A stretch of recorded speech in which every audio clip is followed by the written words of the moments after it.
The major difference is, like, Pepper's a really prolific, kind of creative person, and he contributes a lot of stuff. So the minute that his direct influence is absent, then it's really time for everybody to step up, and who's going to step up and what's going to fill that void, kind of is the determining factor.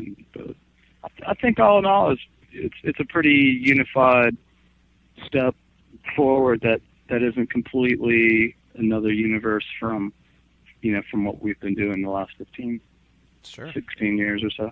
Absolutely. Now, Mike, you've been on the road roughly on and off for roughly a year now, doing back as a three-piece. How has the reception been to that, both initially when you started it and now that people have kind of adjusted to the fact that it's now a three-piece?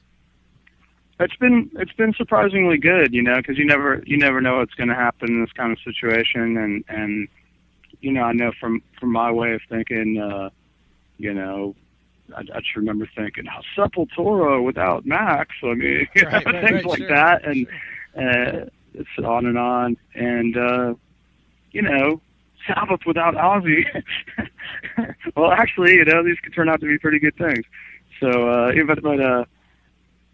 think the response has been really good, and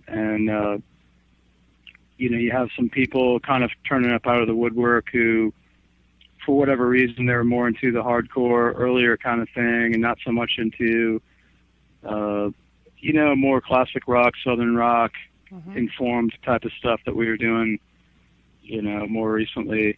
And so they turned out kind of expecting animosity all over again, and it's not quite like that, but I don't think we've really alienated anybody. I think people found it, a little surprising, but not off-putting. So absolutely. That's a good result, Sure. Got to keep them guessing. Absolutely. Was it difficult for you guys as a band yourself to, readjust, the music itself, especially in the live format? Because, I mean, a lot of these songs, a lot of the songs that you play live, you were also playing with Pepper, so you had developed a different dynamic on performing those songs, with Pepper, and then you kind of went another way, you adjusted back to the original way you played them live.